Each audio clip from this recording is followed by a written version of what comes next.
بازل کے بار بار کہنے پر اس نے منگنی کی فنکشن کے لیے مہندی تو لگا لی تھی، مگر اس پر وہ خوش نہیں تھی۔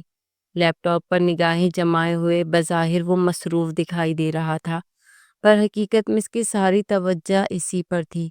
ہاتھوں پر مہندی لگائے ہمیشہ کی طرح بیزار شکل بنائے ہوئے وہ سخت خفا دکھائی دے رہی تھی۔ بالوں کی ایک شریک لٹ بار بار اس کے ماتھے سے سرکتی ہوئی اس کے گالوں پر بوسہ دے رہی تھی۔ آدھے بازوؤں تک مہندی لگے ہونے کی وجہ سے وہ اسے سر جھٹک کر ہٹاتی، پر وہ بال پھر کچھ دیر بعد اس کی گالوں پر جھک جاتے تھے۔ وہ اپنی خدمت اسے پیش کر سکتا تھا، پر جانتا تھا کہ اس نے آگے سے کیا جواب دینا۔ اس نے لیپ ٹاپ بند کیا اور سگریٹ سلگایا۔ وہ جانتا تھا کہ سگریٹ اسے پسند نہیں، پر اس کی توجہ حاصل کرنے کے لیے ہمیشہ ہی وہ طلب نہ ہونے کے باوجود سگریٹ سلگا لیتا تھا۔ اس کے گھورنے پر سگریٹ اس نے ایش ٹرے میں بجھایا۔ ہمیشہ وہ ایسے ہی کرتا تھا، پر کبھی کبھی دوسروں کو چھوٹی چھوٹی باتوں سے سمجھانا پڑتا ہے کہ وہ ان کے لیے اہم ہے۔ میرے ہاتھ پر مہندی لگی ہے، اس لیے خود ہی اپنی نظریں مجھ سے ہٹا دیں۔ اس کے گھورنے پر وہ تپی تھی۔ وہ مسکرایا اور اٹھ کر اس کے پاس آن بیٹھا۔ زوجہ محترمہ، میں آپ کو گھورنے کا حق رکھتا ہوں۔ جسٹ شٹ اپ اینڈ لیو می۔ وہ بدتمیز تھی بہت، اور یہ بات وہ جانتا تھا، پر رشتوں کی پائیداری برداشت کے بغیر ممکن کہاں تھی۔ جھکتا وہی ہے جو رشتہ نبھاتا ہے۔ گردن میں بل آ جائے گا، میں بال پیچھے کر لیتا ہوں۔ وہ سامنے کیچر پڑا ہے، اسی لگا دیں۔ خلاف توقع اس کا جواب زہر بھرا نہیں تھا۔ اس نے نرمی سے اس کے بال پیچھے کیے اور پھر کیچر لگایا۔ کہو تو دو چوٹیاں بھی بنا لوں، تم پر اچھی لگیں گی، وہ شرارت سے بولا۔ زیادہ فری مت ہو۔ اور وہ سامنے صوفے پر جا کر بیٹھے شرافت سے۔ وہ اس کی بات پر ہنسا تھا۔ وہ اس سے بہت چھوٹی تھی، پر بات یوں کرتی تھی جیسے وہ اس سے چھوٹا ہو۔ بازل سامنے صوفے پر جا کر بیٹھ گیا تھا، مگر اس کی نگاہیں پریوش پر ہی تھی۔ کیا مسئلہ ہے آپ کا؟ بازل کی یوں دیکھنے پر وہ بھڑکی تھی۔ نہیں، میں بس سوچ رہا تھا کہ تم مجھ سے پہلے سے نفرت کرتی ہو یا اب کرنے لگی ہو۔ میں بھلا آپ سے نفرت یوں کروں گی؟ یعنی محبت کرتی ہو مجھ سے؟ میں نے ایسے کب کہا؟ وہ بازل کو گھور کر بولی تھی۔ چلو کسی دن محبت بھی کر ہی لوگی، وہ شرارت سے کہتا پھر اس کے پاس آ کر بیٹھ گیا تھا۔ محبت؟ پرے ہٹے آپ۔ کیوں ہٹوں؟ جب میں نے سب کے سامنے تمہیں اپنایا تھا تب بولتی کہ تمہیں میں پسند نہیں ہوں تو میں شادی نہ کرتا۔ تو آپ اب اپنے فیصلے پر پچھتا رہے ہیں؟ میں ایسے فیصلے کبھی لیتا ہی نہیں جن پر مجھے پچھتانا پڑے۔ ویسے مجھے سمجھ نہیں آتی تمہیں مجھ سے آخر مسئلہ کیا ہے؟ بس آپ مجھے یوں ہی زہر لگتے ہیں۔ بازل نے اسے دیکھا تھا۔ زہر تو تم بھی مجھے لگتی کبھی کبھی، دل کرتا تمہیں کھا مر ہی جاؤں۔ تو ابا کیسے گھسے پٹے ڈائلاگ مار رہے ہیں آپ؟ تم کہو تو میں کچھ نیا ٹرائی کر سکتا ہوں، وہ ہنسا تھا۔ مجھے ضرورت نہیں ہے۔ خیر میں تمہارے لیے ہیلز اور ساڑی لایا ہوں، تم وہ پہننا۔ ساڑی کے ساتھ ہیلز کون پہنتا ہے؟ چلو ساڑی پہن لینا، ساتھ جو بھی تمہیں پسند ہو۔ ہرگز نہیں، میں ساڑی نہیں پہنوں گی۔ وہ گہرا سانس لے کر رہ گیا تھا۔ میں تھوڑی دیر تک واپس آ جاؤں گا، تم تیار ہو جاؤ، ہم ساتھ چلیں گے، وہ کھڑا ہوتا ہوا بولا تھا۔ وہ جواباً کچھ نہیں بولی تھی، بس اسے جاتا ہوا دیکھنے لگی تھی۔ شانزے نے بازل کو سیڑھیاں اترتے دیکھا تو وہ رک گئی۔ بازل، مجھے کچھ شاپنگ کرنی ہے، تم کیا مجھے مارکیٹ تک لے کر جا سکتے ہو؟ نہیں، مجھے اور کام بہت، روکھے سے انداز میں کہتا ہوا وہ باہر کی جانب بڑھا تھا۔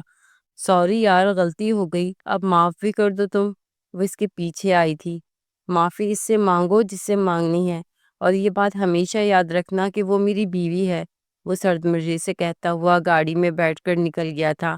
بیوی؟ مائی فٹ، وہ سلگ کر رہ گئی تھی۔ آنٹی دیکھا آپ نے بازل کا رویہ مجھ سے کیسا ہے؟ کچھ وقت لگے گا اسے ٹھیک ہونے میں، تم ایسا کرو پرویش سے دوستی کر لو، طیبہ بیگم بولیں تو شانزے کو مزید غصہ آیا تھا۔ آپ یہ کیا بول رہی ہیں؟ میں اس سے کبھی بات نہیں کروں گی۔ جذبات سے نہیں، عقل سے کام لو، کبھی کبھی دشمن کو دوست بنا کر مارنا پڑتا ہے، اور تم یہی کرو گی۔ ادھر میرے پاس بیٹھو، سمجھاتی تمہیں، طیبہ بیگم نے شانزے کو پاس بٹھا کر پلان بتانے لگی تھی۔ اونچی ہیل اس نے کبھی پہنی نہیں تھی، اس لیے وہ بمشکل چل پا رہی تھی۔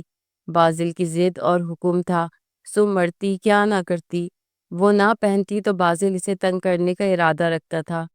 سنگی فرش پر اس کے ساتھ چلتے ہوئے اس کا پاؤں اچانک ہی لڑکھڑایا تھا۔ دھڑم سے گرنے ہی والی تھی، بازل نے اسے تھاما۔ وہ تقریباً اس کی باہوں میں جھول گئی تھی۔ اتنا قریب وہ اس کے کہاں آئی تھی؟ بازل نے اس کے ماتھے پر پسینہ نمودار ہوتے دیکھا اور اس کے غلافی پلکوں کا ارتعاش، اس کا لمس اور خوشبو۔ بازل نے بڑی مشکل سے خود کو سنبھالا تھا۔ ان کی شادی کے بعد یہ پہلا لمحہ تھا جو حادثاتاً انہیں قریب لے آیا تھا، اور وہ تھی کہ اس کی آنکھیں کھل ہی نہیں رہی تھی۔ ایسے ہی رہنا ہے تو میں چھوڑ دوں کیا؟ اس کی آواز سن کر وہ جیسے ہوش کی سرحد میں واپس لوٹی تھی۔ جی جی، وہ سیدھا ہوئی۔ جا کر ہیل بدل لیں، ایسے ہی اگر فنکشن میں لڑکھڑا گئیں تو منہ کے بل گریں گی۔ رسمی ہی صحیح پر بیوی ہیں آپ میری، اور میں انسلٹ فیل کروں گا۔ وہ خود بھی اس کی نظروں سے دور ہو جانا چاہتی تھی۔ بازل نے اسے دیکھا، جھکی کانپتی ہوئی پلکیں وہ دوپٹے کو مروڑ رہی تھی ہاتھ میں۔ پتہ نہیں کیوں وہ ہولے سے ہنسا تھا۔ اس نے اپنی نگاہیں اٹھائی، وہ اسے ہی دیکھ رہا تھا۔ بازل نے پہلی بار اسے اتنا نروس اور امبیرس ہوتے ہوا دیکھا تھا۔ 2 قدم چلتے ہی پری بیٹھ گئی تھی۔ کیا ہوا ہے؟ میرا پاؤں لگتا ہے مڑ گیا۔ بازل نے جلدی سے اس کی ٹانگ سیدھی کی تھی۔ ٹخنے کے پاس سرخی ہو رہی تھی، موچ شدید تھی شاید۔ بازل نے اسے سہارا دے کر اٹھایا تھا۔ کیا تم چل سکتی ہو؟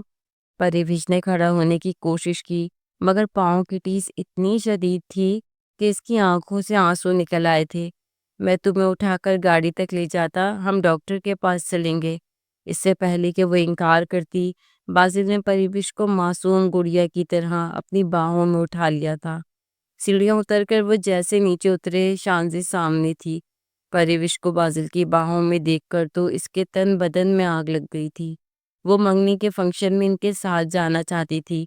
بازل اسے نظر انداز کرتا ہوا تیزی سے پری کو اٹھائے ہوئے باہر گاڑی کی طرف چلا گیا تھا۔ چھوڑوں گی تو میں نہیں، بازل میرا ہے بس، وہ زیر لب کہتی ہوئی طیبہ بیگم کے کمرے کی طرف چلی گئی تھی۔ بازل لائبریری میں داخل ہوا تو اسے بک شیلف کے کنارے دادا جان کی قیمتی چیئر پر کھڑے ہو کر اوپر سے کتابیں ڈھونڈتے دیکھ کر چونکا۔ پھر خاموشی سے اس کے پیچھے جا کھڑا ہوا۔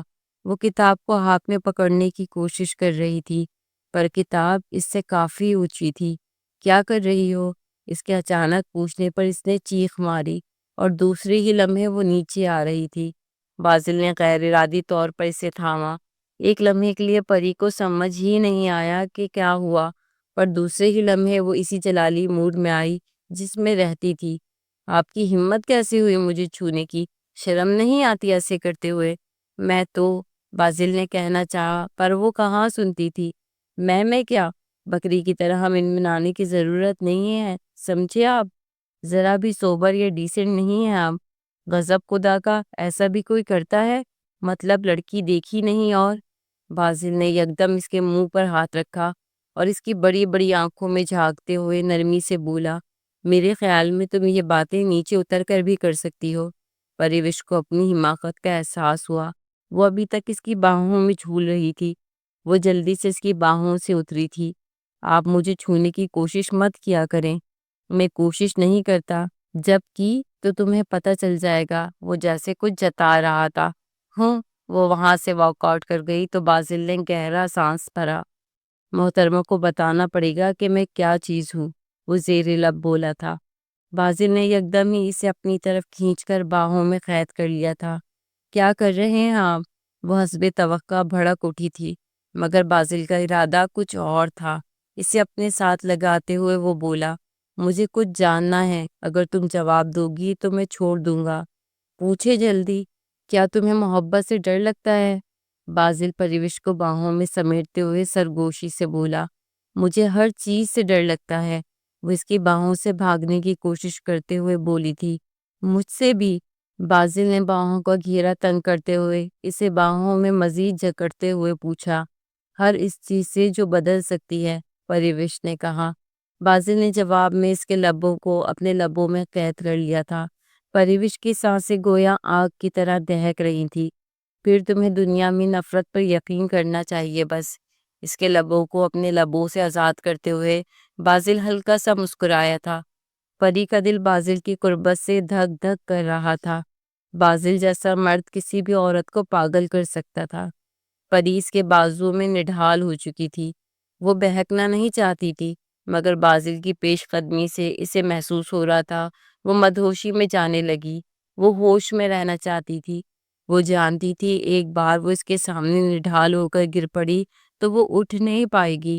آپ مجھے چھوڑ، پری کا جملہ آدھا رہ گیا تھا۔ بازل نے ایک بار پھر اس کے لبوں پر اپنے لبوں کا تالا لگا دیا تھا۔ پری کا جسم آگ کے الاؤں میں بدل چکا تھا۔ بازل کے گستاخ ہاتھ اس کے بدن پر سانپوں کی طرح رینگ رہے تھے۔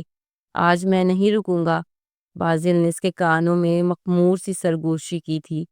پری کے الفاظ ختم ہو چکے تھے۔ بازل نے اس کی شرٹ کے بٹن کھولے تھے۔ یہ ایسا تھا جیسے وہ کسی اور دنیا کو دریافت کر رہا ہو۔ ہر بٹن کے ساتھ سنہری بدن کا سورج تپتا ہوا اسے جلا رہا تھا۔ کسی نے کیا خوب کہا تھا، اپنی من پسند عورت کی قربت کے بنا مر جانا غربت ہے۔ شرٹ کب اتری پری کو پتہ نہیں چلا۔ اس کی سڈول سینے پر اب محض بلیک کلر کی برا رہ گئی تھی۔ بازل نے جب سینے کی لکیروں کے درمیان اپنے ہونٹ رکھے تو ایسا محسوس ہوا جیسے پری کے سر سے پاؤں تک بجلی کی لہر سی گری ہو۔ ایسے خوبرو مرد کی قربت کی طوفانی پیش قدمی کے سامنے وہ ٹک نہیں پا رہی تھی۔ بازل بھیڑیا بن چکا تھا۔ وہ اپنے نوکیلے دانتوں سے اس کی گردن کو نوچ رہا تھا۔ کمرے میں پری کی موہوم سسکیاں گونج رہی تھی، اور یہ سسکیاں ایسا مدہوش میوزک تھیں جو بازل کی شدت بھری آگ کو ہوا دے رہی تھی۔ دنیا کی ساری نرمیاں عورت کے سینے کے آگے کچھ نہیں ہوتی ہیں۔ پری اسے روک رہی تھی، مگر اسے لگ رہا تھا اس کے اندر کی شیرنی جاگ رہی ہے۔ وہ ضبط کر رہی تھی، ورنہ وہ چاہ رہی تھی کہ اپنے ناخنوں سے بازل کو نوچ ڈالے اور اپنے دانتوں سے اس کے فراخ سینے کو کھا جائے۔ قربت کی آگ ان دونوں کو جلانے کے لیے بھڑک چکی تھی۔ وہ جلنا نہیں چاہتی تھی اور بازل جل کر خاکستر ہونے کو بے تاب ہو رہا تھا۔ مجھے آپ سے ایسی امید نہیں تھی کہ آپ مجھ سے زبردستی کریں گے۔ میں تمہارا شوہر ہوں، اور تم اگر اپنا رویہ نہیں بدلو گی تو میں کچھ بھی کر سکتا ہوں۔ بازل نے کندھے اچکائے تھے۔ ایسے آپ میرا جسم تو حاصل کر سکتے ہیں، مگر میرا دل نہیں۔ وہ جانے کے لیے مڑی تھی کہ بازل نے اسے پیچھے سے اس کی کمر میں ہاتھ ڈال کر اسے اپنی جانب گھمایا تھا۔ یہ کیا بدتمیزی ہے؟ تمہارے لیے بدتمیزی ہوگی، میرے لیے تو یہ محبت جتانا ہے۔ وہ پری کے بدن کے زاویوں سے الجھتا ہوا اس کے کان میں بولا تھا۔ اسے محبت نہیں کہتے بلکہ شش۔ بازل نے اس کے لبوں پر لب رکھے تھے۔ پری کا بدن گویا سمٹ کر اس کے لبوں پہ آن ٹھہرا تھا۔ پریوش نے خود کو چھڑانے کی کوشش کی تھی، مگر بازل کی گرفت مضبوط تھی۔ تم میری بیوی ہو، چاہے آج مان لو یا کل، جب دل کرے، مگر تمہیں یہ ماننا ہی ہوگا۔ وہ اس کے لبوں کو اپنے لبوں سے آزاد کرتا ہوا آئینے کے سامنے کھڑا ہو کر بال سیٹ کرنے لگا تھا۔ آپ انتہائی واہیات اور چیپ حرکتیں کر رہے ہیں یہ، پریوش نے سرخ ہوتے ہوئے کہا۔ تمہیں اب عادت ڈال لینی چاہیے، وہ آئینے میں اسے دیکھتے ہوئے بولا تھا۔ میں بتا رہی ہوں آپ یہ ٹھیک نہیں کر رہے میرے ساتھ، جبکہ مجھے لگتا ہے میں سب کچھ ٹھیک کرنے کی کوشش کر رہا ہوں۔ وہ بال سیٹ کر کے اس جانب مڑا تھا۔ بائی دا وے کیسا لگ رہا ہوں میں؟ زہر، وہ تپ کر بولی تھی۔ وہ ہنس رہا تھا۔ کوئی بات نہیں، تم تو مجھے پھر بھی شہد لگتی ہو، وہ اس کی جانب بڑھتا ہوا بولا۔ پریوش اس کے ارادے بھانپ کر جلدی سے دروازے کی طرف دوڑی تھی۔ کب تک بھاگو گی مجھ سے؟ آنا تو آ کر تم نے میری باہوں میں ہی ہے، بھاڑ میں جاؤ تم۔ پریوش دروازے سے نکلتے ہوئے بولی تو بازل مسکرا دیا تھا۔ شانزے کے لیے پریوش اور بازل کو ایک ساتھ دیکھنا کسی آزمائش سے کم نہیں تھا۔ وہ جب بھی ان کو ایک ساتھ دیکھتی تھی اس کے سینے پر سانپ لوٹنے لگتے تھے۔ حسد اور جلن سے اس کا برا حال ہو جاتا تھا۔ طیبہ بیگم اسے سمجھا چکی تھیں سب، مگر وہ صبر سے کام لینا نہیں جانتی تھی۔ وہ ہر قیمت پہ جلد از جلد بازل کو اپنا بنانا چاہتی تھی۔ وہ گاڑی میں بیٹھی اپنے کالج کی ایک دوست سے ملنے جا رہی تھی، جس کا جرائم پیشہ لوگوں سے گہرا تعلق تھا۔ شانزے نے سوچ لیا تھا کہ وہ ہر صورت میں پریوش کو اپنے راستے سے ہٹائے گی، چاہے اس کے لیے پریوش کو جان سے بھی نہ مارنا پڑے، وہ کر گزرے گی۔ وہ جانتی تھی کہ اس کی مدد اس کا وہی دوست کر سکتا تھا۔ کافی سوچنے کے بعد وہ اب اس سے ملنے جا رہی تھی۔ اسے یقین تھا کہ اس کا کام ہو جائے گا اور پریوش سے بازل کی جان چھوٹ جائے گی۔ پریوش اپنے لیے چائے بنا رہی تھی جب طیبہ بیگم کچن میں آئی تو مہرانی صاحبہ کو یاد آ گیا کہ اس گھر میں کچن بھی ہے۔ کیا آپ چائے لیں گی آنٹی؟ پری نے ان کی بات کو نظر انداز کرتے ہوئے پوچھا تھا۔ مجھے تمہارے ہاتھ سے کچھ نہیں لینا، تم نے اپنی اداؤں سے میرے بیٹے پر جادو کر دیا ہے، مگر ایک بات یاد رکھنا، یہ ہمیشہ نہیں رہے گا۔ میں نے کوئی جادو نہیں کیا ہے، آپ کے بیٹے نے یہ شادی اپنی مرضی سے کی ہے، مجھے قصوروار مت ٹھہرائیں۔ نہ مجھے بازل پسند نہ یہاں رہنا، مگر میں کیا کروں، میری مجبوری ہے کہ میں کچھ نہیں کر سکتی۔ پری تیز بولتی ہوئی وہاں سے چلی گئی تھی۔ طیبہ بیگم نے سر جھٹکا۔ دیکھ لوں گی میں، تم رہنا بھی چاہو گی مگر رہ نہیں سکو گی یہاں۔ میں بزنس کی ایک ڈیل کرنے دبئی جا رہا ہوں، کچھ دن میں واپس آ جاؤں گا۔ پریوش کو بتاتے ہوئے اس نے اپنا سوٹ کیس نکالا تھا۔ تو میں کیا کروں؟ کچھ نہیں، بس اتنا کہ میرے آنے تک اپنا خیال رکھنا اور کوشش کرنا زیادہ وقت دادو کے ساتھ ان کے روم میں گزارو۔ پریوش کچھ نہیں بولی تھی، بس اسے کپڑے رکھتا دیکھنے لگی تھی۔ کپڑے رکھ کر وہ اس کے پاس بیٹھ گیا تھا۔ اور کچھ نہیں تو الوداع ہی کہہ دو اچھے سے۔ مجھے الوداع کہنا پسند نہیں، مگر کبھی نہ کبھی تو کہنا پڑتا ہی ہے، وہ اس کے قریب ہوتا ہوا بولا تو وہ پیچھے کو ہوئی تھی۔ بازل کھڑا ہوا اور ایک نظر اس پر ڈالی۔ اپنا خیال رکھنا، وہ باہر نکل آیا تھا۔ گاڑی میں بیٹھتے ہوئے اس نے دیکھا تھا کہ پریوش ٹیرس پہ کھڑی اسے ہی جاتا دیکھ رہی تھی۔ وہ گاڑی سٹارٹ کر کے آہستہ سے چلاتا ہوا باہر نکل آیا تھا۔ سائیڈ مرر سے پریوش کا عکس غائب ہو گیا تو اس نے گہرا سانس لیا تھا۔ کبھی کبھی دوری ہی ہوتی جو ہمیں سکھاتی ہے کہ غربت کتنی اہم ہوتی ہے۔ بازل کی گاڑی بنگلے سے باہر نکلی تو پری نے گہرا سانس لیا۔ وہ جن حالات سے گزر رہی تھی وہ اس کی مرضی کے ہرگز نہیں تھے۔ بازل کی بڑھتی ہوئی پیش قدمی اسے حیرانگی میں مبتلا کر رہی تھی اور ڈرا بھی رہی تھی۔ بلا شبہ بازل خوبرو مرد تھا، وہ کسی بھی لڑکی کو اپنی طرف مائل کرنے کا حسن رکھتا تھا۔ ایسا بھی نہیں تھا کہ بازل کی موجودگی اسے اب پسند نہیں تھی۔ کمرے میں آ کر بیٹھی وہ اسی کے بارے میں سوچ رہی تھی۔ بازل کی پرفیوم کی مہک ابھی تک کمرے میں موجود بازل کا پتہ دے رہی تھی۔ پری نے گہرا سانس لیا اور اپنا دھیان ہٹانے کے لیے ٹی وی آن کر لیا، مگر یہ کوشش بے سود رہی۔ گزشتہ رات کی بازل کی گستاخیوں کا اثر اب تک پری کے حواسوں پہ چھایا ہوا تھا۔ بازل کا لمس، اس کے لبوں کے گرم بوسے، پری کو محسوس ہوا جیسے اس کی غیر موجودگی میں پری کے بدن پر سلگنے لگے تھے۔ اس نے ایک جھرجھری سی لی تھی۔ کیا ہو گیا ہے یار مجھے؟ میں کیوں خواہ سے سوچے جا رہی ہوں؟ پری نے خود کو ٹوکا تھا، مگر وہ تو گویا جانے کے بعد بھی وہیں موجود تھا۔ پری نے سر جھٹکا اور شاور لینے چلی آئی، شاید پانی اس کے بدن پر جلتے بازل کے دیوانہ وار بوسوں کی تپش کو ٹھنڈا کر سکے۔ بے لباسی کے بعد وہ کئی دیر خود کو دیوار پہ لگے بڑے آئینے میں گھورتی رہی تھی۔ وہ حسین تھا اور بدن تو گویا قیامت تھا، زرخیز اور بھرپور۔ شاور کے نیچے کھڑی وہ آنکھیں بند کر کے بھیگتی رہی تھی، مگر اسے محسوس ہوا تھا جیسے وہ بازل کی یادوں میں بھیگ رہی ہے۔ شاور لے کے وہ ٹاول باندھے روم میں آ گئی تھی۔ اچانک اس کے موبائل کی بیل بجی تھی۔ پری نے موبائل اٹھایا، بازل کا میسج تھا۔ میں تمہیں یاد کروں گا، وہ بے اختیار مسکرا دی اور جواب لکھا، نہ کرے مجھے یاد، سانسوں اور یادوں پر اختیار کہاں ہوتا ہے۔ جواب فوراً ہی ملا تھا۔ وہ موبائل کو دیکھنے لگی تھی، دوبارہ اسکرین پر میسج آیا، کیا کر رہے ہیں؟ شاور لیا؟ جلدی میں ٹائپ کر کے سینڈ کرنے کے بعد پری کو احساس ہوا اسے یہ تو نہیں بتانا چاہیے تھا۔ اسکرین دوبارہ روشن ہوئی۔ اکیلے اکیلے؟ کہو تو کمپنی دینے آ جاؤں تمہیں۔ پانی بچانا بھی تو ضروری ہے، جا کر اپنا کام کریں جس کے لیے مجھے چھوڑ کر جا رہے ہیں۔ وہ سینڈ کر کے پھر پچھتائی تھی، اب تو اسے پکا لگے کہ میں اسے یاد کر رہی۔ تمہیں چھوڑ کر نہیں جا رہا میں کہیں، کہو تو ساتھ چلے چلتے ہیں، اس بہانے مزید قربت اور تنہائی بھی مل جائے گی۔ وہ شوقی میں تھا۔ پریوش نے تصور میں بازل کا چہرہ دیکھا تھا۔ پری نے جواب نہیں دیا تھا۔ میں جلدی لوٹوں گا، اس کا میسج آیا تھا۔ پری نے موبائل رکھ لیا اور کپڑے پہننے لگی۔ وہ اتنے دنوں سے والدین کی قبروں پر نہیں جا سکی تھی۔ کپڑے پہن کر وہ نیچے آئی۔ میری شہزادی، دادو نے اس کے ماتھے کو چوما تھا۔ دادو، میں امی ابو کی قبر پر جا رہی ہوں۔ جاؤ میری بچی، باہر گاڑی اور ڈرائیور موجود ہے، انہیں بتا دو۔ گاڑی پر میں کہیں جا رہی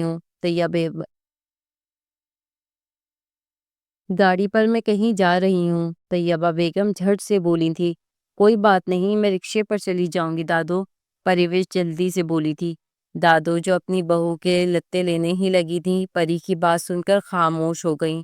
وہ دادو سے مل کر کوٹھی سے باہر آ گئی اور رکشے کا انتظار کرنے لگی۔ تو میرا یہ کام ہو جائے گا؟ شانزی نے 1 لاکھ پکڑاتے ہوئے زین سے پوچھا۔ بالکل ہو جائے گا، میرا ایک جاننے والا ہے، وہ اتنے پیسوں میں کچھ بھی کر لے گا۔ پھر ٹھیک ہے، تمہیں بھی کمیشن مل جائے گا۔ اب میں چلتی ہوں۔ شانزی نے پرس کاندھے سے لگایا تھا۔ ارے اتنی جلدی کیا ہے؟ یونیورسٹی کے بعد تم تو ایسے شہر چھوڑ کر بھاگی ہو کہ پھر نظر تک نہیں آئی۔ زین نے اسے روکا تھا۔ مجھے واپس جانا ہے جلدی، میں تمہیں بتا دوں گی کہ کب موقع ہے، تم بندے کو تیار رکھنا۔ وہ تیار ہے، ویسے میرے پاس امپورٹڈ مال آیا ہوا ہے آج، کچھ کچھ تو بنتے ہیں۔ شانزی نے اس کے ہاتھ میں پیکٹ دیکھا۔ یہاں ہی؟ وہ رک گئی تھی۔ نہیں، فلیٹ پر۔ چلو پھر، میں نے واپس پہنچنا ہے جلدی۔ ہاسٹل کے بعد شانزے کو بھی نشہ نہیں ملا تھا، سو وہ مان گئی تھی۔ وہ کئی بار فلیٹ پر جا چکی تھی اپنے فرینڈ کے۔ زین نے بل پے کیا تو وہ ریسٹورنٹ سے باہر نکل آئے تھے۔ زین نے ٹینا کو میسج کر دیا تھا کہ وہ آ رہے ہیں۔ بازل کی فلائٹ ڈیلے ہو چکی تھی۔ وہ پچھلے آدھے گھنٹے سے ایئرپورٹ پر بیزار بیٹھا ہوا تھا۔ گھنٹے بعد ہی فلائٹ ملتی اسے۔ ابھی وہ یہی سوچ رہا تھا کہ کیا کرے کہ موبائل پر میسج وصول ہوا۔ اس کی میٹنگ کینسل ہو چکی تھی۔ یہ کیا بدتمیزی ہے، وہ بھڑکا تھا۔ دوسری پارٹی کی کوئی ایمرجنسی ہو گئی تھی۔ وہ بیگ لے کر باہر نکل آیا اور ڈرائیور کو کال کرنے لگا تاکہ اسے واپس لے جائے۔ جب زین اور شانزے فلیٹ پر پہنچے تو ٹینا ان کا ہی ویٹ کر رہی تھی۔ ارے بے وفا عورت، آخر تم مل ہی گئی، وہ شانزے کے گلے لگی تھی۔ بس آ گئی یار، بزی تھی بہت۔ میرے لیے نہیں، اپنی طلب میں آئی ہو تم؟ ٹینا نے آنکھ ماری تو شانزے ہنسی تھی۔ زین سگریٹ بنا چکا تھا۔ تینوں نے ایک ساتھ سگریٹ سلگایا اور کش لینے لگے۔ واہ یار، کمال ہے یہ تو، ٹینا نے دھواں ہوا میں چھوڑتے ہوئے کہا تو زین نے اسے گود میں بٹھا لیا اور کش لے کر اس کے منہ پر چھوڑنے لگا۔ تم لوگ اتنی جلدی شروع ہو گئے؟ شانزے نے انہیں ٹوکا۔ شباب کا نشہ بھی تو ہو، زین نے آنکھ ماری تھی۔ شانزے کے بھی نشہ چڑھنے لگا تھا۔ ان تینوں کا گروپ تھا، وہ ہاسٹل کے دنوں میں خوب موج مستی کرتے تھے۔ شانزی بھی اٹھ کر زین کے قریب آ بیٹھی تھی۔ ٹینا کے لبوں کو لبوں سے ملاتا ہوا زین کا ہاتھ ساتھ شانزے کے پیٹ سے نیچے سرک رہا تھا۔ فلیٹ میں دھواں ہی دھواں پھیلنے لگا تھا۔ اب میں چلتی ہوں یار، کافی دیر ہو گئی ہے، مجھے سب سوال پوچھیں گے۔ شرٹ پہنتے ہوئے شانزے نے کہا تو ٹینا بولی، کہاں، ابھی تو پارٹی شروع ہوئی ہے۔ وہ آنکھ مار کر ہنسی تھی۔ نہیں یار، زین تک میرا کام تھا، کچھ اس وجہ سے ملنے آئی ہوں۔ کیا کام تھا؟ ٹینا چوکی۔ تمہیں میں نے بتایا تھا میرا ایک کزن کروڑ پتی لڑکا ہے، بس اس کے چکر میں ہوں۔ اوہ ہاں، تمہاری تو اس سے منگنی ہونے والی تھی۔ لاسٹ ٹائم جب تم سے بات ہوئی تھی تب تم نے بتایا تھا، ہوتے ہوتے رہ گئی بس۔ کیا ہوا؟ زین سے پوچھ لینا تم۔ وہ کھڑی ہوئی تھی، ٹینا بھی اس کے ساتھ کھڑی ہوئی تھی۔ میں بتا دوں گا سب، زین بولا تو ٹینا نے سر ہلایا۔ چلو تمہیں دروازے تک چھوڑ دوں میں، کپڑے تو پہن لو پہلے، شانزے نے ٹینا کو ٹوکا تھا۔ ارے آج دعوت ہے اس کی، تو کیا تکلف کرنا؟ ٹینا نے آنکھ ماری تو شانزے بولی، چلو انجوائے کرو۔ اور ہاں زین، میرا کام ہو جانا چاہیے تھے۔ ڈونٹ وری، میں نے ڈیٹیلز بندے کو فارورڈ کر دی ہیں، اب تک تو وہ کام پر لگ بھی گیا ہوگا۔ بس اس کی پیمنٹ تیار رکھنا۔ میرا کام ہو گیا تو سمجھو تم سب مالا مال ہو گئے، اس کو پیسے مل جائیں گے۔ اور ہاں، میری پیمنٹ تو تمہیں پتہ ہی ہے، وہ یہاں ہی لوں گا میں۔ زین نے دانت نکالے تھے۔ ہاں مجھے پتہ ہے، ابھی تم ٹینا کے ساتھ گزارا کرو، یہ تو اپنی جانم ہے، زین نے ٹینا کے جسم پر ہاتھ پھیرتے ہوئے کہا تو شانزی نے سر ہلایا اور انہیں گڈ بائے بول کر فلیٹ سے باہر نکل آئی تھی۔ بازل گھر واپس آیا تو پریوش کمرے میں نہیں تھی۔ وہ دادو کے کمرے میں چلا آیا۔ دادو، پری کہاں ہے؟ وہ تو اپنے والدین کی قبروں پر گئی ہے۔ تو ساتھ کون گیا ہے؟ اکیلی ہی گئی ہے رکشے پر۔ تمہاری ماں کو کہیں جانا تھا، گاڑی وہ لے گئی، ڈرائیور چھٹی پر آج، تو دوسری گاڑی کون چلاتا؟ یہ کیا بات ہوئی؟ کم از کم امی سے ڈراپ کر دیتی وہاں، بازل نے قوی سے کہا تھا۔ تمہیں اپنی ماں کا پتہ تو ہے، دادو نے کہا تو بازل سر ہلا کر رہ گیا تھا۔ مجھے سمجھ نہیں آتی اب انہیں کیا مسئلہ ہے، جو ہونا تھا ہو چکا، فکر مت کرو میرے بچے، سب وقت کے ساتھ ٹھیک ہو جائے گا، دادو نے اسے تسلی دی تھی۔ چلیں میں ذرا آرام کرتا، پریوش جب آئے گی تو میں اسے لے کر کہیں آؤٹنگ پر جاؤں گا۔ بازل دادو کو سلام کر کے اپنے روم میں چلا آیا تھا۔ وہ کافی تھکا ہوا تھا، سو لیٹتے ہی اسے نیند آ گئی تھی۔ پری کو وقت کا پتہ ہی نہیں چلا تھا قبرستان میں۔ وہ جب بھی یہاں آتی تھی گھنٹوں بیٹھی رہتی تھی وہاں۔ قبرستان سے باہر نکلتے ہوئے اس نے رکشے کی تلاش میں نگاہیں سڑک پر دوڑائیں، مگر روڈ خالی ہی تھا۔ پاس ہی گاڑیوں اور رکشوں کا اڈا تھا۔ وہ اس سمت ہی چلنے لگی۔ ابھی وہ تھوڑی ہی چلی تھی کہ پیچھے سے ایک کیری اس کے پاس آ کر رکی۔ اس سے پہلے کہ وہ کچھ سمجھتی، اس میں سے کسی نے نکل کر پری کو دبوچا اور پچھلی سیٹ پر پھینک دیا۔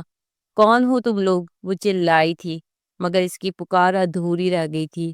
ایک نقاب پوش نے اس کے منہ پر کوئی اسپرے کیا تھا۔ وہ وہیں سیٹ پر ہی بے ہوش ہو گئی تھی۔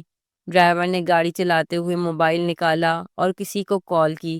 کام ہو گیا استاد؟ دوسری طرف سے بات سن کر اس نے کال کاٹی اور گاڑی تیزی سے مطلوبہ جگہ کی طرف بھگانے لگا۔ شان سے بازل کے گھر داخل ہوئی ہی تھی کہ زین کا میسج ملا، تمہارا کام ہو گیا ہے، پیمنٹ کل کر دینا۔ شان سے خوشی سے جھوم اٹھی تھی۔ اسے امید نہیں تھی کہ اتنی جلدی اس کا کام ہو جائے گا۔ وہ جلدی سے اپنے کمرے میں چلی آئی تھی۔ اب 2 لاکھ کا بندوبست کہاں سے کروں گی میں اتنی جلدی؟ وہ کمرے میں ٹہلتے ہوئے سوچنے لگی۔ اسے اتنی جلدی امید نہیں تھی کہ زین کام کرے گا۔ اچانک وہ ٹہلتے ٹہلتے رکی تھی۔ اسے یاد آیا کہ طیبہ بیگم نے کل اس کے سامنے ہی ایک سونے کا ہار اپنی الماری میں رکھا تھا، جو اچھی خاصی مالیت کا تھا۔ لو، میرا کام تو بن گیا۔ ہار زین کو دے دوں گی اور اس کا الزام بھی پریوش پر ہی لگنا، جو کچھ دن تک تو اب گم ہی رہے گی۔ شانزے کے شیطانی دماغ نے فوراً راستہ دکھایا تھا۔ وہ پرسکون ہو کر بیٹھ گئی تھی۔ اس کا کام اب اور زیادہ آسان ہو گیا تھا۔ بازل کی آنکھ کھلی تو کمرے میں تاریکی تھی۔ اس نے سائڈ ٹیبل پہ ہاتھ بڑھا کر موبائل اٹھایا۔ 8 بجنے والے تھے۔ وہ بیڈ سے اتر کر باہر آیا۔ طیبہ بیگم کچن میں تھی۔ امی، پری کہاں ہے؟ مجھے کیا پتا کہاں ہے؟ وہ دادو کے کمرے میں آیا تھا، مگر دادو نے بتایا کہ انہیں لگا وہ آ گئی ہوگی اب تک۔ بازل نے فون نکالا اور پری کا نمبر ڈائل کیا، جو بن جا رہا تھا۔ بازل کو اب پریشانی ہونے لگی تھی۔ وہ تیزی سے پوچھ میں آیا اور گاڑی نکال کے قبرستان کی طرف چلانے لگا۔ شانزے کو ہوش آیا تو وہ ایک کمرے میں کرسی سے بندھی ہوئی تھی۔ خوف سے اس کی حالت خراب ہونے لگی تھی۔ اسے سمجھنے میں زیادہ دیر نہیں لگی کہ اسے اغوا کر لیا گیا ہے۔ اچانک کمرے کا دروازہ کھلا اور ایک نقاب پوش اندر داخل ہوا۔ پری نے چیخ ماری تھی۔ ایک آواز بھی مزید نکالی تو تمہارا برا حال کر دوں گا میں۔ نقاب پوش نے آگے بڑھ کر اس کے منہ پر ہاتھ رکھ کر کررایا تھا۔ شانزی سہم کر خاموش ہو گئی تھی۔ تم کچھ دن یہاں ہماری مہمان ہو، اس کے بعد ہم تمہیں آزاد کر دیں گے، نقاب پوش نے بتایا تھا۔ مجھے چھوڑ دیں خدا کے لیے، وہ روتے ہوئے بولی تھی، مگر نقاب پوش پر کچھ اثر نہیں ہوا تھا۔ فکر مت کرو، تمہیں زیادہ یہاں نہیں رکھا جائے گا۔ اپنی بہتری چاہتی ہو تو کوئی چالاکی یا ہوشیاری مت کرنا، ورنہ تمہارا وہ حال کیا جائے گا کہ کسی کو منہ دکھانے کے قابل نہیں رہو گی۔ نقاب پوش نے اس کے ہاتھ کھولتے ہوئے وارننگ دی تھی۔ کھانا بھیج رہا ہوں، کھا کر چپ کر سو جانا۔ نقاب پوش پری کو رسیوں سے آزاد کر کے کمرے سے باہر نکل گیا تھا اور وہ وہیں بیٹھے بیٹھے رونے لگی تھی۔ پری کو رات اور دن کا کچھ پتہ نہیں چل رہا تھا۔ روتے روتے اس کے آنسو ختم ہو چکے تھے۔ اب وہ بس خاموشی سے کونے میں پڑی رہتی تھی۔ پتہ نہیں ہمیشہ اس کے ساتھ ہی برا کیوں ہوتا تھا۔ وہ تو کسی کا کبھی برا نہیں چاہتی تھی، مگر ہمیشہ اس کے ساتھ برا ہی ہوتا تھا۔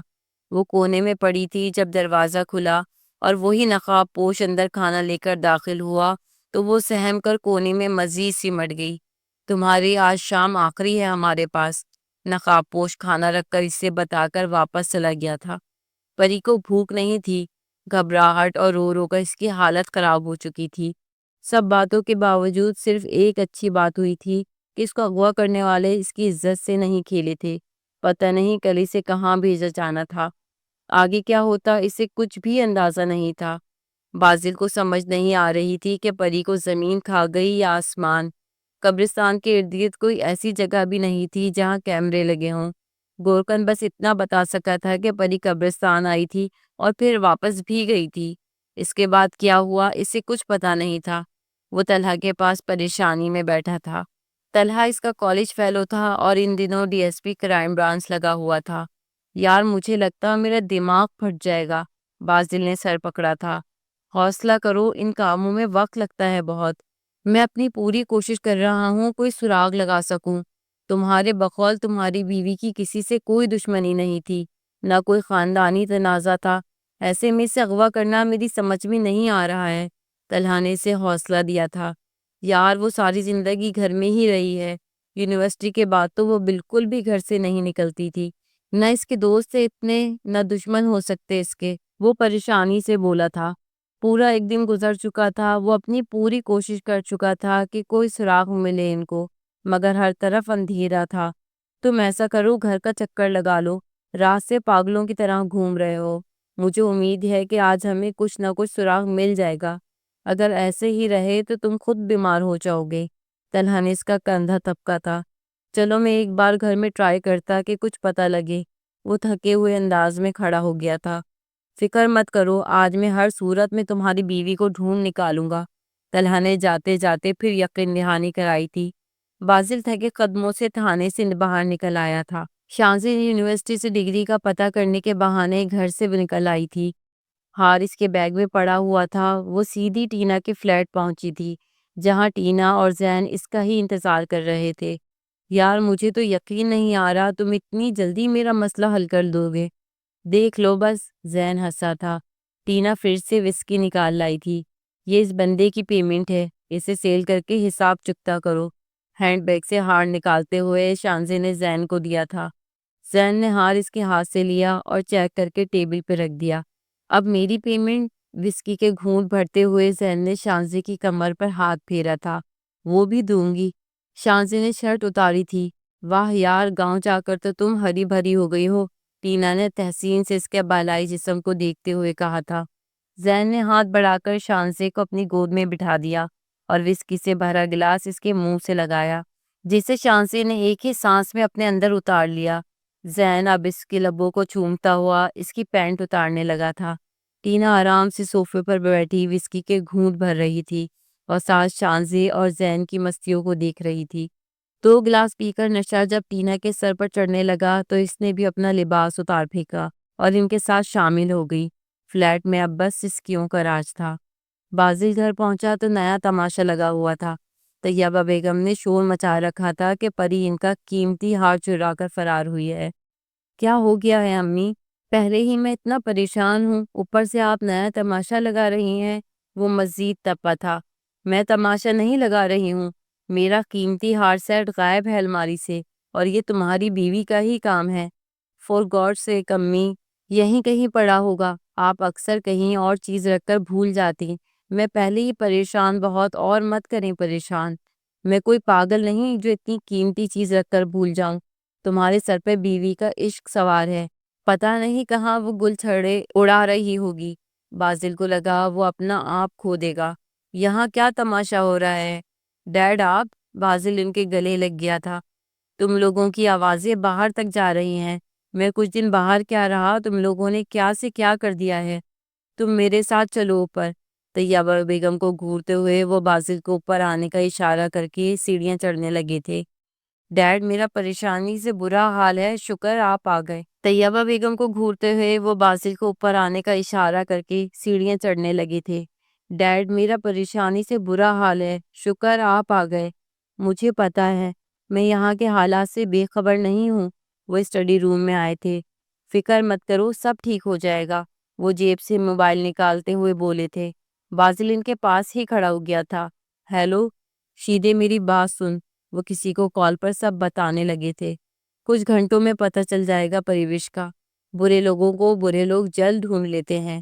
کال کاٹتے ہوئے انہوں نے بازل کو تسلی دی۔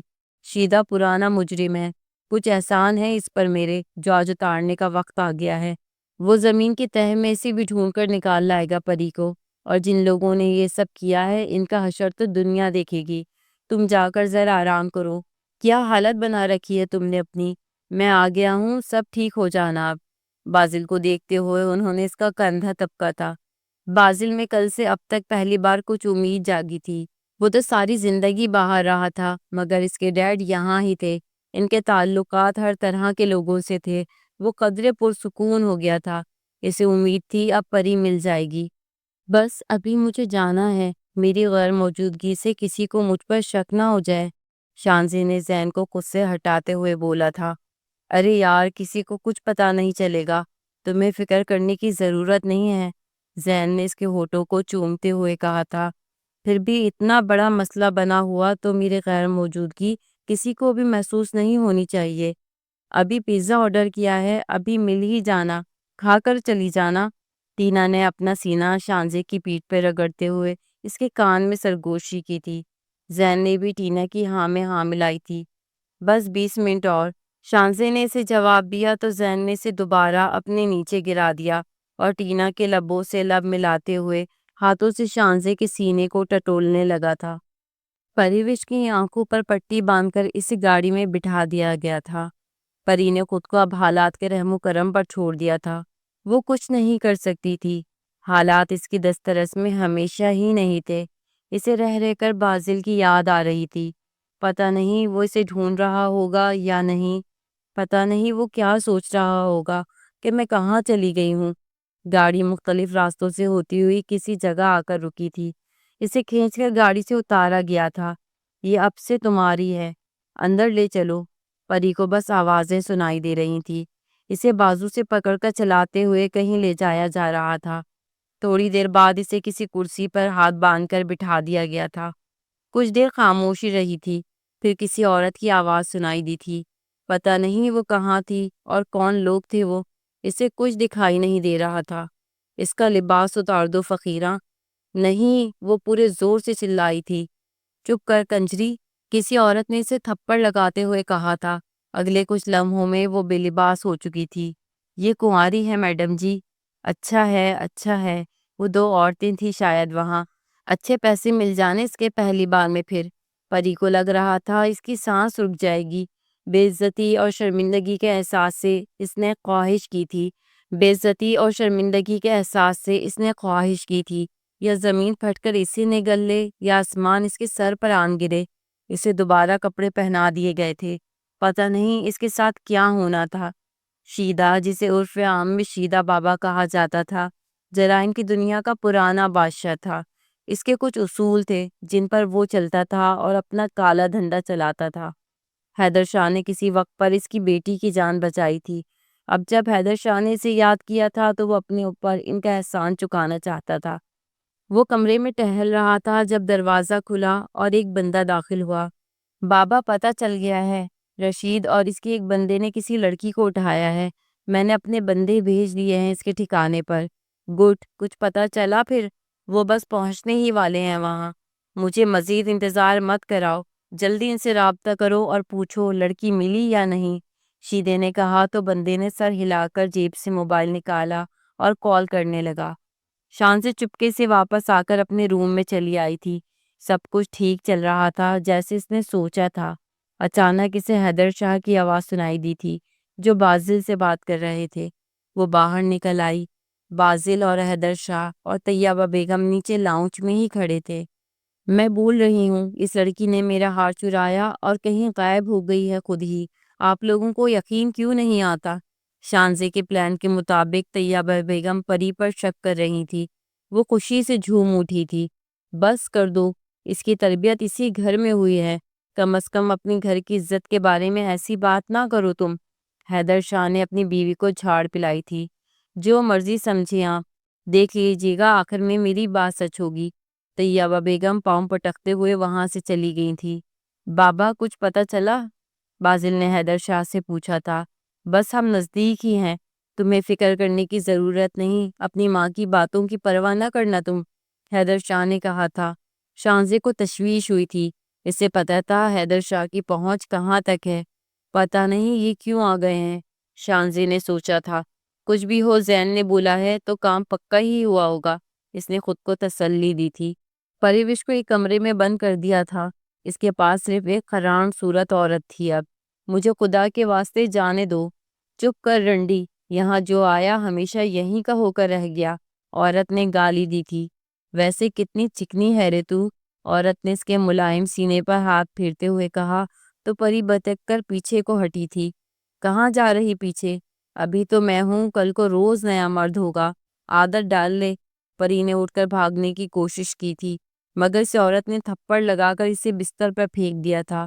رنڈی کی بچی، کوئی غلط حرکت اب کی کھال ادھیڑ کر رکھ دوں گی تیری۔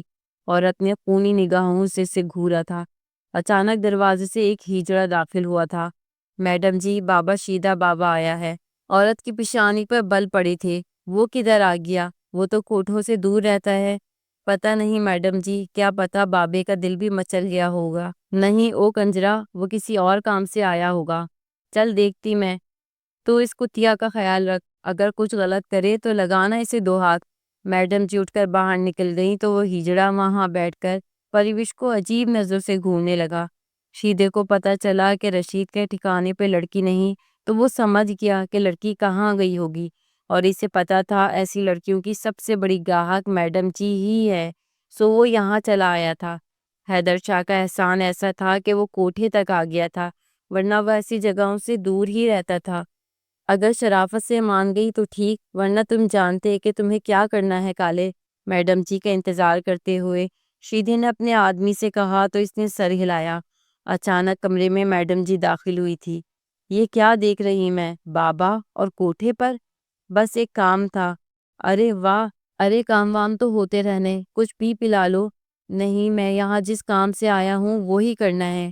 کہو کیا سیوا کر سکتی ہوں میں؟ رشیدے نے کوئی لڑکی دی ہے تمہیں؟ مجھے وہ چاہیے۔ شیدے نے اندھیرے میں تیر چلایا تھا۔ رشیدے نے کوئی لڑکی دی ہے تمہیں؟ مجھے وہ چاہیے ہے۔ شیدے نے اندھیرے میں تیر چلایا تھا۔ میڈم جی کے تاثرات دیکھ کر اسے پتہ چلا کہ تیر نشانے پر لگا ہے۔ وہ لڑکی تو میں نے آگے بھیج دی ہے، گاہک کے ساتھ۔ میڈم جی نے جھوٹ بولا تھا۔ میں کوٹھوں پر نہیں آتا، مگر مجھے یہاں کے اصول پتہ ہے کہ لڑکی فوراً نہیں کسی کو پیش کی جاتی۔ جتنی قیمت چاہیے بول اور لڑکی میرے حوالے کر۔ شیدے نے سرد لہجے میں کہا تھا۔ اگر رواجوں کا پتہ تو یہ بھی پتہ ہوگا، جو ایک بار یہاں آیا وہ نہیں گیا۔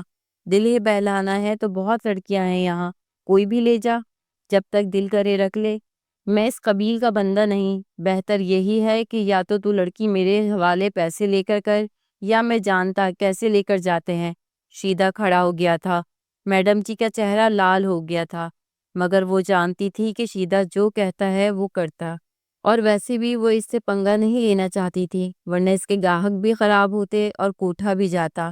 شیدے کے مقابلے میں اس کالی دنیا میں میڈم جی کے پاس طاقت کم تھی۔ ایک لڑکی کے لیے وہ اپنا کام ختم نہیں کر سکتی تھی۔ ٹھیک ہے، 15 لاکھ۔ اوکے، مل جائیں گے، کہو تو ابھی منگوا لیتا پیسے۔ شیدے نے بغیر حیل و حجت قبول کیا تو میڈم جی بولی، ارے نہیں، اتنا تو ہمیں بھی پتا، تمہاری زبان پکی، کسی بھی وقت بھیج دینا۔ اوکے، پھر لڑکی دو، شیدے نے کہا تو میڈم جی نے سر ہلایا اور اندر کی طرف بڑھ گئی۔ حیدر شاہ پوری کوشش میں تھے کہ جان سکیں کہ ان کی بہو کے ساتھ یہ سب کچھ کسی سوچی سمجھی سازش کے ذریعے ہوا تھا، یا پھر ایسے ہی یہ کوئی واردات تھی۔ شیدے کی کال نے تصدیق کر دی تھی، کسی نے نام لے کر ہی ان لوگوں کو ٹپ دی تھی کہ یہ لڑکی اٹھانی ہے۔ وہ آفس میں ٹہلتے ہوئے سوچ رہے تھے کہ یہ سب کون کر سکتا تھا۔ ان کے بزنس میں کافی لوگ تھے جن سے ان کا مقابلہ تھا، مگر وہ ایسی گھٹیا حرکت نہیں کر سکتے تھے۔ پھر وہ کون ہو سکتا تھا جس نے یہ سب کیا؟ شیدے نے بتایا تھا جس فون نمبر سے کال ملی تھی وہ چوری شدہ تھا، اور پیسے بھی زیور کی صورت میں ادا کیے گئے تھے ڈاک سے۔ سو ایسا کوئی سراغ نہیں تھا جس سے پتہ چل سکے کہ اس سب کے پیچھے کس کا ہاتھ، مگر وہ جانتے تھے اگر ایک بار ایسا ہوا ہے تو دوسری بار بھی ہو سکتا ہے۔ شیدے کو انہوں نے اسی کام پہ لگایا تھا کہ اگر دوبارہ ایسی کوئی بات ہو تو وہ پتہ لگا سکے کون اس سب کے پیچھے ہے۔ بازل پری کو گھمانے لے کر آیا تھا تاکہ اس کے ذہن سے پچھلے دنوں کی کیفیت ختم کر سکے۔ خلاف توقع جب پری کو اس نے باہر جانے کا بولا تو وہ کسی بحث کے بجائے اس کے ساتھ چلی آئی تھی، جو کہ اچھا تھا۔ آئس کریم کھا کر وہ لوگ سی ویو پر چلے آئے تھے، جہاں دن دور مغرب میں ڈوب رہا تھا۔ ساحل سمندر کی ہلکی ہلکی ہوا پریوش کے بالوں کو لہرا رہی تھی۔ بازل خاموشی سے دور ڈوبتے ہوئے سورج کو دیکھ رہا تھا۔ فیسینیٹنگ ہے نا؟ پری نے خاموشی توڑی تھی۔ سو تو ہے، بازل نے پری کو دیکھا تھا، مگر میرے لیے تم زیادہ فیسینیٹنگ ہو۔ وہ ہلکا سا مسکرا دی تھی۔ شام کے مکمل ڈوب جانے تک وہ وہاں ہی کھڑے رہے تھے، بنا کوئی بات کیے۔ کبھی کبھی کہنے سے زیادہ خاموشی معنی رکھتی ہے۔ جو ہم نہیں کہہ سکتے شاید وہ خاموشی اپنی ادا میں کہہ دیتی ہے۔ شیدا انڈر گراؤنڈ ایک کلب میں بیٹھا تھا کہ اسے معلوم ہوا کہ حیدر شاہ کی بہو کے لیے دوبارہ کسی نے رابطہ کیا ہے، اور خوش قسمتی سے جسے اغوا کا کہا گیا ہے وہ شیدے کا پرانا یار ہے۔ وہ سیدھا وہاں سے اٹھ کر گامے کے اڈے پہ چلا آیا تھا۔ اسے جب تمام بات معلوم ہوئی تو وہ شیدے کے بتائے گئے جال پر راضی ہو گیا تھا۔ سامنے والی پارٹی کو کیش بائی ہینڈ دینے کا بول کر وہ مقررہ جگہ پر پہنچ گئے تھے۔ 10 منٹ انتظار کرنے کے بعد انہیں مطلوبہ بندہ دکھائی دیا تھا، جو پیسوں کا بیگ اٹھائے منہ پر نقاب ڈالے مطلوبہ جگہ پر آ گیا تھا۔ حیدر شاہ کو کال ملی تھی، وہ جسے ڈھونڈ رہے تھے وہ بندہ مل گیا ہے۔ وہ آفس سے فوری طور پر شیدے کے پاس پہنچے تھے۔ وہ کوئی 28 سالہ نوجوان لڑکا تھا۔ حیدر شاہ نے اسے کبھی پہلے نہیں دیکھا تھا، مگر حیدر شاہ کو دیکھ کر اس کا رنگ جیسے اڑا تھا۔ اس سے اندازہ ہوا تھا وہ اسے جانتا تھا۔ تمہیں یہ سب کرنے کو کس نے بولا تھا؟ جی مجھے اجنبی کال سے یہ سب کرنے کو بولا گیا تھا۔ حیدر شاہ نے شیدے کو دیکھا۔ وہ پرانا کھلاڑی تھا، سچ اور جھوٹ کی پرکھ رکھتا تھا۔ یہ ایسے سچ نہیں بولے گا۔ شیدے نے اپنے بندے کو اشارہ کیا تو وہ اسے گھسیٹ کر دوسرے کمرے میں لے گئے، جہاں تشدد کا سامان دیکھ کر اس کی سٹی گم ہو گئی تھی۔ شانزے کی فوٹیج تو زین نے لے لی تھی، اب اسے ڈارک ویب پہ بیچنے کا معاملہ تھا۔ وہ معلومات لیتا ہوا ایک بندے کے پاس پہنچا تو اسے پتہ چلا ایسے کام گاما دادا ہی کرتا ہے۔ وہ اسی کے توسط سے گامے کو ملا تھا۔ فوٹیج دکھا کر جب اس نے ریٹ لگائی تو زین کے ہوش اڑ گئے تھے۔ وہ بہت بڑی رقم تھی۔ اگر زین مکمل ویڈیو لاتا تو لاکھوں ملتے۔ باتوں باتوں میں گامے سے اغوا کے لیے پارٹی کا پوچھا تو وہ خود ہی یہ کام کرنے کو راضی ہو گیا تھا۔ گامے نے اسے پیسے اور ویڈیوز لانے کا بول دیا تھا۔ زین کسی سے ادھار کچھ پیسے لے کر آیا تھا۔ شان سے لاکھوں کا مال تھی، اسے یہ سودا برا نہیں لگا تھا، مگر وہ دھر لیا گیا تھا، اور حیدر شاہ کو وہاں دیکھ کر تو اس کی سٹی گم ہو گئی تھی۔ پہلے تو وہ انکار کرنا چاہتا تھا، مگر جس کمرے میں اسے لایا گیا تھا وہاں اس قدر بھیانک تشدد کا سامان تھا کہ زین اسے دیکھ کر ہی ڈر گیا۔ سو اس نے سب کچھ سچ سچ بتا دیا تھا۔ حیدر شاہ کو یقین نہیں آ رہا تھا کہ ان کے خاندان میں سے ہی کسی نے ایسا کیا ہوگا، مگر جو تھا وہ سچ تھا۔ اس کو اتنا مارو کہ کبھی یہ ایسی حرکت خواب میں بھی نہ کرے، پھر چھوڑ دینا۔ حیدر شاہ نے شیدے کو حکم دیا اور وہاں سے نکل آئے اور سیدھا گھر پہنچے تھے۔ شانزے کہاں ہیں؟ وہ غصے سے دھاڑے تھے۔ ان کی آواز سن کر بازل اور پرویش بھی کمرے سے نکل آئے تھے، مگر شانزی اپنے کمرے میں نہیں تھی۔ کیا ہوا حیدر، آپ اتنے غصے میں کیوں ہیں؟ طیبہ بیگم نے حیدر شاہ کو اتنے غصے میں پہلے کبھی نہیں دیکھا تھا۔ یہ سب جو پرویش کے ساتھ ہوا اس کے پیچھے شانزے تھی۔ وہ یہاں رہ کر ہماری عزت کے ساتھ کھیل رہی تھی۔ حیدر شاہ نے جب شانزے کے کرتوت بتائے تو پری کو یقین نہیں آیا تھا کہ کوئی اس کے ساتھ ایسا کر سکتا ہے، محض پیسوں کی لالچ میں۔ میں اس لڑکی کو زندہ گاڑ دوں گا ڈیڈ، بازل نے غصے سے کہا تھا۔ نہیں تم ایسا کچھ نہیں کرو گے، اسے سبق دوں گا میں، مگر ایسے کہ ہمارے خاندان کی بدنامی بھی نہ ہو، حیدر شاہ نے کہا تو بازل ہونٹ بھینچ کر رہ گیا۔ جو ہوا سو ہوا انکل، اللہ نے مجھے بچا لیا یہی کافی ہے، اس کو اللہ سزا دے گا، آپ اسے چھوڑ دیں، پرویش نے کہا تو حیدر شاہ کو یقین نہیں آیا کہ جس کے ساتھ اتنا برا ہوا تھا وہ اسے معاف کرنے کا بول رہی۔ دیکھیں اس نے اپنا ضرف دکھایا، بس اسے پتہ چل گیا ہوگا اب تک وہ یہاں سے سیدھا گاؤں جائے گی اپنے۔ میں نے اللہ کی رضا کے لیے اسے معاف کر دیا، تب جب مجھے معلوم بھی نہیں تھا کہ یہ سب کس نے کیا، اللہ اپنا انصاف کرے گا، پری نے کہا تو حیدر شاہ گہرا سانس لے کر رہ گئے تھے۔ طیبہ بیگم کو تو سانپ سونگھ گیا تھا، جیسے جس لڑکی کو وہ بہو بنانے کا سوچ رہی تھی وہ اس قدر گھٹیا نکلے گی وہ سوچ بھی نہیں سکتی تھی۔ شانزے اس قدر بد کردار نکلے گی انہوں نے خواب میں بھی نہیں سوچا تھا۔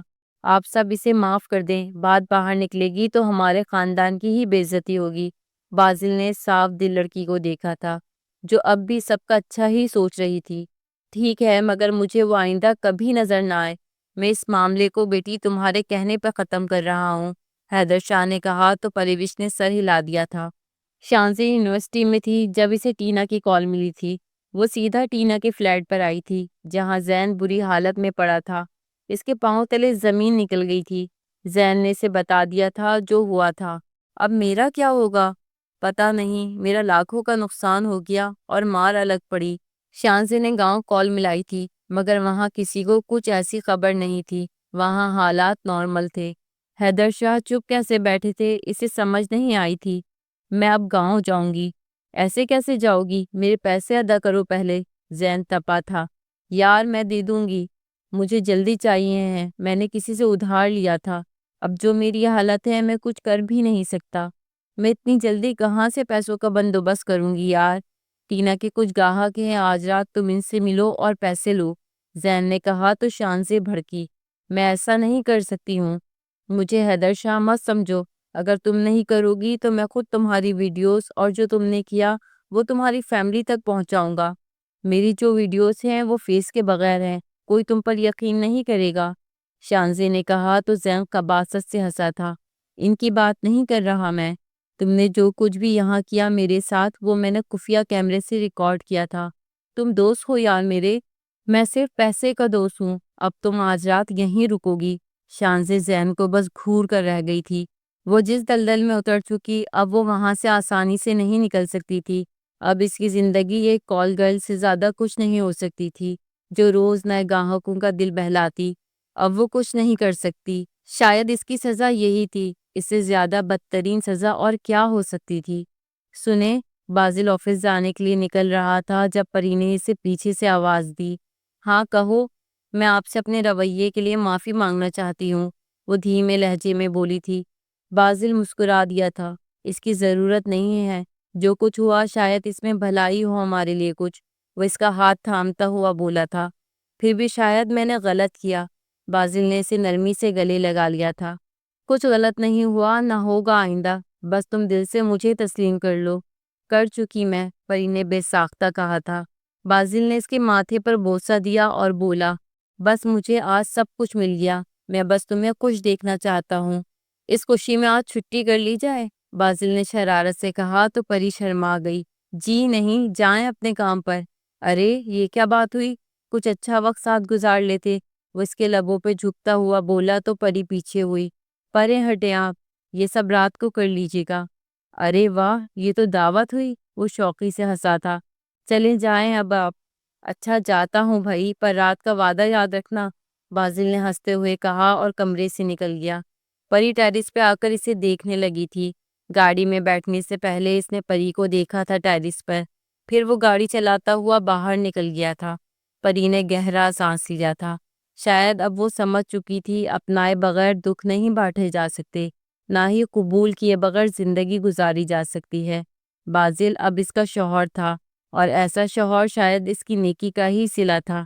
وہ اپنے کمرے میں لوٹ آئی تھی، اسے بازل کا انتظار کرنا تھا اب، شاید آنے والی رات جنون قربت کی خوبصورت رات تھی، وہ اپنا سب کچھ بازل پر نچھاور کر دینا چاہتی تھی۔ ایسے ہی زندگی خوبصورت ہونی تھی، ایسے ہی وہ جینا چاہتی تھی، ساری عمر بازل کی محبت بھری جنون قربت کی بارشوں میں بھیگتی ہوئی۔